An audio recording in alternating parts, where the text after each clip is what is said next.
agenda mushiba atulina sigala nga tugenda mu pate tugenda mu pate kati kino kiwedde omusajja ali munda yali munda soko mbuzi wabona mukikiri wa soko mbuzi entambi emmeeza ye ntambi afane tumuza ku ntambi ntambi ali wajjaga naki owaye emmeeza yo ona agenda mushiba ona tumuza emmeeza shiba agambye tugende ako kasikujeba lako ako wo kinzira kwani wo akugoba kuki lekera we byekisiru kale namwe mujebale kati ki ekibaddewo bambi obudde bwa kiro bamuyise ku poliisi Kabalagala bamuyise Kabalagala ne bamutegeeza nti bondi ye eweddeko fayiro bagitwala mu kooti yesebo ne bamutwala mu kooti omulamuzi tamukkiriza kweyimirirwa n'agamba akomewo ku Lwokuna era kati ali luzira getufunyeeko getwakafuna okuva eruzira nti enviiri zo tayina ekyo kye bayita obulamu. Frank Antambi yasuze mu kkomera nyange ekyamusuziza mu kkomera ensonga zikwasagana ne Jeff Kiwa baamulabula nga bamugamba ku Jeff Kiwa naye kyakati yawuliriza bulungi. Jeff Kiwa misango mingi gy'abaddemu kyokka gyonna ng'agiwangula. Tewali omusango gw'abaddemu nga baagumuwangula nedda. Mujjukira ekyali ku Neverland ennyumba y'aba Good Life mukijjukira bulungi nnyo ogw'omusango mulowooza gwaggwerawa. Mujjukira ekyali ku Shiba Kalungi mulowooza settlement yali etya. Mujjukira omusajja yajja n'omutwe simanya yava nagwo mu kyalo kyawa omutwe gw'omuntu n'agamba munne yasimanya Jeff Kiwa yabadde agumutumye. Mujjukira egyo emisango mulowooza oyo omusajja ali luddawa. Mujjukira emisango Jeff Kiwa mu misango mingi nnyo gy'abaddemu ate gyonna emisango egyo kujjukiza nti ng'agiwangula. So Frank Antambi yasuzeeyo mu kkomera eruzira neera nga banne basobodde okubeera nga bamubeererawo. However kino eno kigenda eri ffenna babbulooga nawoba nga toli bbulooga ng'oli muntu wa bulijjo nti kiba kigenda kulekawa nti obulamu bw'ensi eno ne wooli buvaamu emikolo gijjasigala gigenda mu maaso. Abakuba embaga bajjasigala bakuba embaga, abakuba pate bajjasigala bakuba pate, abagenda mu bwenzi bajjasigala bagenda mu bwenzi. Gwe ng'ofudde bakutaddeyo. Neera weekityo we kyabadde nti Kasuku wamu ne Sharon bakozeko kye basobola okulaba nga bamuyirawo omubiri just in case babadde beetaaga asobola muyimirira babaddewo n'obusente nga weebuli ne munange ne bagamba nedda agende eruzira paka ennaku z'omwezi ga 28 ne bagamba kati wagwe bakututte eruzira ffe katugende tukube pate wa Shiba Kalungi kubanga babadde baguza ettebo yaabwe kwe bagenda okubeera nga batoola. Neera banne be Kasuku ne Sharon n'abasigadde bagenze ne bakuba pate. Gwe ng'oli kanyogogo basuze ku seminti oba basuze kapaliso oba basuze otya bo ne bakuba pate. Obulamu bw'ensi bwe butyo. Lw'olifa abalala bajja genda mwezi, lw'olifa abalala bajja kuba pate, lw'olifa emikolo gijjasigala gigenda mu maaso. Kati toweyita wa kitalo nnyo nga gwe bw'osuubira olowooza. Wano ku SMX Media kakusaba subscribing ongende ku notification bell tojja kubeera nga missing updates naddala nga zino. Still wano ku SMX Media kujukiza bannaffe abalegi t-shirts omuyimbi yenna ng'oli eyo oyagala okukwatira oluyimba video yo, oyagala okukwatira audio w'oluyimba lwo, oyagala okukwatira visualizer webali okubeera nga bakuyamba ku ekyo ekintu. On top of that ennyimba eziba zipromotinga ne ku TV stations ez'enjawulo. Bakubireko obukubizi ku namba y'essimu ebisigadde obibalekera. Kambi bamuchaginze emisango ebiri malicious information ne hate speech. Gabagamba nti between 19 na 20 mu July emisango egyo we yagiddiza. Tubadde wano kooti e Makindye waggulu wali embeera eyo yamusomeredde emisango egyo era tugenza omumaliriza nga bamuweereza eruzira paka nga 28 olunaku olwo. Shalom olina okuguma bino bulijjo byenkugamba nti bibaawo mu bulamu bikaluba bibeerawo bulijjo bw'olaba nkunyumiza emboozi ezo obeera olowooza nkulimba kati bye bino kati tutandise olwo mutandise okukula okitegedde. So yeno embeera nga bweri naye nga ya tuli wano katusabe tulinda kati musajja waffe agende. Ekirungi kyokka advantage gyagenda ofuna nti emmotoka baasi eno Shalom yali yagigula ndowooza ogiraba wansi awo eriko ekigambo Shalom. Yes, so Shalom baasi yali Shalom tulina okuguma. Ekirungi kati tumanyi waali waliwo okukera ku makya nga baakututte nga tomanyi na muntu gyali. Tugume Ugume. We saw it, I saw this coming, so we shall get over it. Katishino nacho chiwede. We have faced it. It has happened. Now let us look on to when he returns. Aveyo today to kore ebintu ebirala kitegedde. Uma bijja kuba. So ye yembera nga bwe yimiridde olunaku olwaleero. Katulinde omukulu wano bamutwale. Then ogenda mu Shiba. Madama yo n'ogenda on behalf kuba abadde alina obbeerayo omukulu.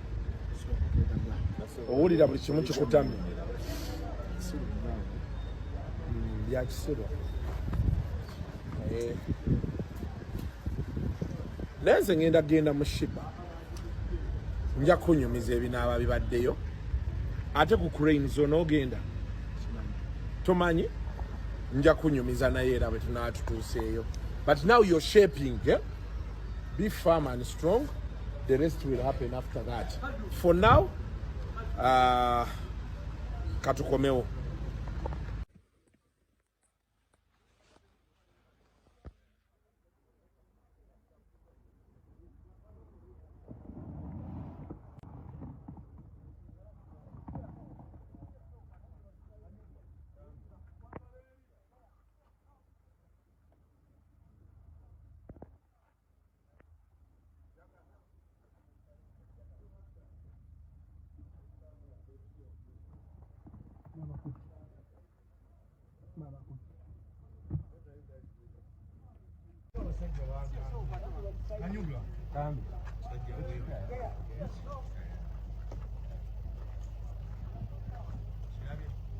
Juggernaut.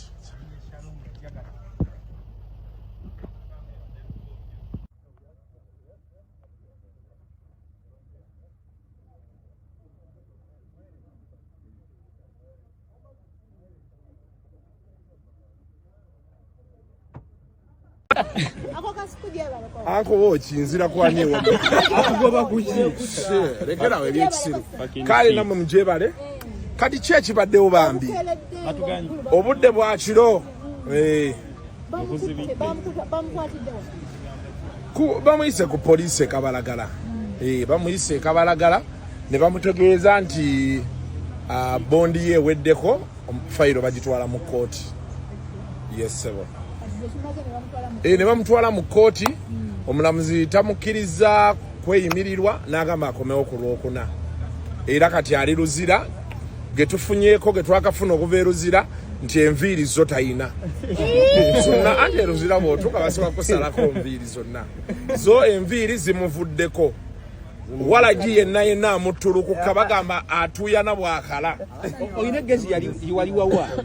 Police balina gendayo ku Monday. Police togendayo Friday. Lwaki mwagendayo mu weekend? Nakimugamba naye kati yali yalekayo essimu ye nga baagala ndowooza kulaba biri munda mu ssimu. Kati bamukubidde ne bamugamba nti bayisawa 7 bw'oba togikimye oba tojja gifuna. So n'adduka agenda agiggyeyo we bamuweredde ebirango. Bamukwatidde ku ssimu. Yes, bamukwatidde ku ssimu. Naye ngera police tebagendayo Friday ne weekdays beziyingira 9:10 togenda ku police. Tuzaako kife nga abamawulire. Kati abamawulire bo tebalina nnyo buzibu kuba balina mwe bakolera. Abagenda singo bonawo nabe mwe ba bloggers abalowooza nti ogenda kwogera bwogezi kyoyagala. So mulina okubaako engeri nammwe gye mwefugamu. Sigezaako gamba nti Ntambi oba alina omusango, but from what we are seeing kino kiguddewo oluggi nti kati abaagala okubajjira bagenda kubeera baki. So kati nawe ng'omuntu olina otandika otuula wansi n'obalaabalamu. Kyetukugamba nti move slowly. Olabe ekikola ki kiddako. Ate Ntambi tebamusibidde kugeya. Bogera nola emisango gye bamutaddeko hate speech ne kyekirala kandabe wano. Hate speech ne malicious information. Yeah. Naye akosika badi kukuba kino kivulu. Okukikuba batya. Simanyi kuba kati omuntu tosobola kubuulira muntu ba handlinga nsonga ze oba bulumi bwe. naye kati ekiriwo kiri nti kati tuli mugezako kulaba ate entambi avaayo atya kati kyekisinga obukulu bino ebisigadde byonna ebirala kino kibaddewo oba bakola ki oba babadde bakuba ki kati kyetuliko kyakulaba nti ekisooka ntambi gyali ali seefu ali bulungi ekyokulala kwe kulaba nti avaayo ate akomewo akakalabye emirimu gye. Yeah, thank you. Timutufuniddeyo bufuni ntambi baffe kyokolera obwaffe. Musobola okukola obwammwe. Kati saawa eno ne boote ya free ntambi oba muwadde support naye ku lwokusatu akomawo. I mean ku lwokuna. So mbati bw'oba oyagala osobola okukola free ntambi ne ffe tugenda mu kivvulu kati bwe tunaakivaamu aye tulabe ekiddako. Budde bwa beleya. Tugenda kunywamu tomanya. Babaganyo yingira abaki atenga ku press conference batuita neteka mu transport n'ogenda no president ate kati ku kivulu ne batuga kati simanyi nnyo mbeera eyo simanyi nnyo mbeera eyo naye kambasabire kubanze nange siri ku invitation ticket nagisasudde ndowooza ogiraba yiino wano meza namba so nja basabira omanyi nammwe mulowooza nnyo nti weemuli nga temuliiwo okirabye